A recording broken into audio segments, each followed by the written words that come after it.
"I have never been hit so hard," said Italian boxer Angela Carini in tears, after leaving the ring just 46 seconds into her fight against Algerian boxer Imane Khelif. What few people know is that Khelif is a cisgender woman who suffers from hyperandrogenism, an endocrinological condition that alters testosterone levels in her body, giving her increased muscle mass and strength, which provides an advantage over her rivals. At the 2023 World Championships, Khelif was disqualified for having testosterone levels above the allowed limit. However, the International Olympic Committee, IOC, allowed her participation in the 2024 Olympic Games after a new test showed her hormone levels were within the acceptable range for the female category. This decision sparked criticism and questioned the fairness of the competition. Despite the new tests confirming appropriate testosterone levels, Khelif's opponents view the situation differently. Carini was heard saying, before leaving the ring, "It's not fair." Later, she calmly added, "If an athlete is like that, it's not up to me to decide whether it's right or wrong. I just do my job as a boxer. I step into the ring and fight. I did it with my head held high and my heart broken for not going that last mile."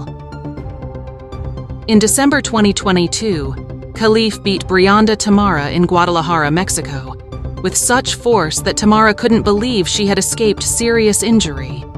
Brianda wrote on X at the time, "When I fought with her, I felt very out of my depth.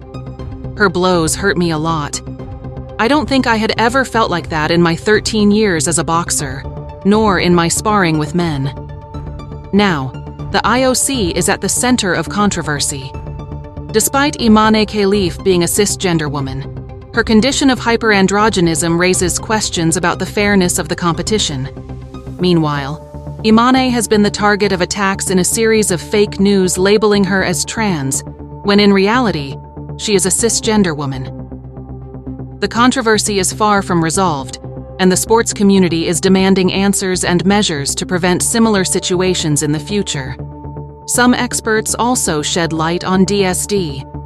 Typically, females have XX chromosomes, males have XY chromosomes, but we also understand there's a massive spectrum. Not every female has XX chromosomes, not every male has XY chromosomes. You can have different combinations. You can have XXY chromosomes, XYY chromosomes, XO chromosomes. So having XY chromosomes doesn't determine that you are a biological male. So there are other conditions that you can have a vulva and a uterus and still have XY chromosomes. When she was born, she would have easily been assigned female at birth with no further questions. There would have been nothing on the outside to suggest that she has XY chromosomes. Don't forget to like this video and click the subscribe button for more sports news.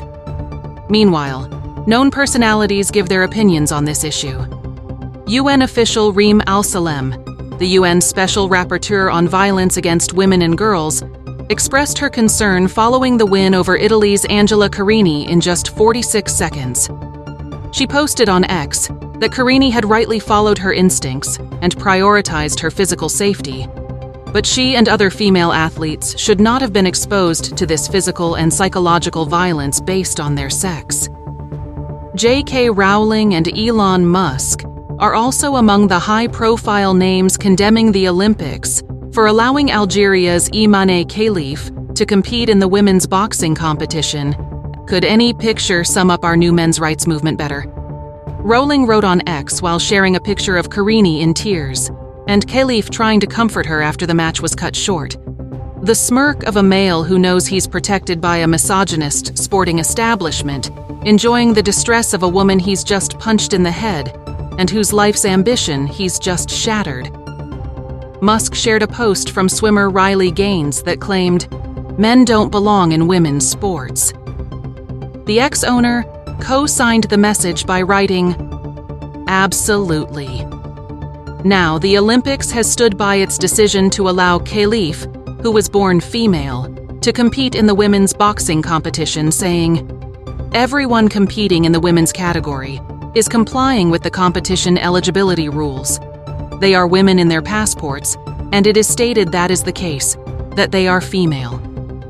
Meanwhile, the International Olympic Committee, IOC, has defended its decision to allow two female boxers, that includes Imane Khelif, to compete at the Paris 2024 Games amid an ongoing gender row, as they suggested, in an official statement, that every person has the right to practice without discrimination.